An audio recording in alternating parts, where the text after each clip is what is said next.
নমস্কার বন্ধুরা, আমি বৃষ্টি। গল্প বৃষ্টি আড্ডার একটি নতুন অডিও স্টোরিতে সকলকে স্বাগত জানাচ্ছি। আজকে বুধবার, গতকাল অর্থাৎ মঙ্গলবার দিন একটা গল্প মিস গেছে। আমি মিনি ব্লগ দিয়েছি। আমার শরীরটা একটু খারাপ ছিল এবং এখনও শরীরটা খারাপ রয়েছে, গলায় প্রচণ্ড ব্যথা। তারপরেও আমি আর সময় নষ্ট করলাম না, গোপাল ভাঁড়ের একটি নতুন গল্প নিয়ে হাজির হয়ে গেলাম। তো আজকে গোপাল ভাঁড় সিরিজের একটি গল্প আমি শোনাবো তোমাদের। গল্পের নাম কুকুর ও তুলসী গাছ। গোপাল একদিন গঙ্গার ঘাটে প্রাতঃস্নান সেরে সামনে এক উড়ে বামুনকে দেখতে পেয়ে তাকে একটি পয়সা দিয়ে বলল, আমার কপালে একটা বড় করে চন্দনের কেটে দিন তো দেখি।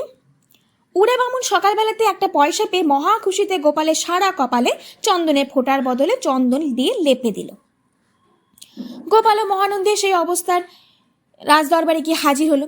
দূর থেকে গোপালকে আসতে দেখে সভাসদেরা বলল, দেখা একটা জীবন্ত তুলসী গাছ যেন হেঁটে আসছে। একথা গোপালের কানে যেতে সে আর রাজসভায় না গিয়ে পিছু হাঁটতে লাগলো। এ দৃশ্য দেখে রাজা ও সভাসদদের সুরে সুর মিলিয়ে বললেন, এ কি, তুলসী গাছ পালাচ্ছে কেন? গোপাল কথা শুনে রাজা দিকে পেছন করে দাঁড়িয়ে বলল, মহারাজ, দেখেছেন তো তুলসী গাছে কুকুরে প্রস্রাব করে। যদি আপনি এই তুলসী গাছে প্রস্রাব করে দেন, সেই ভয়ে পালাতে বাধ্য হচ্ছি। মহারাজ যেমন গোপালকে তুলসী গাছ বানিয়ে ব্যঙ্গ করেছিলেন, গোপালও তেমনি মহারাজকে কুকুর বানিয়ে দিল। গোপালের কথায় মহারাজ মনক্ষুণ্ণ হলেন বটে, কিন্তু তার জন্য উপযুক্ত জবাব দেওয়ার পুরস্কার দিতে কিন্তু তিনি একদমই ভুললেন না।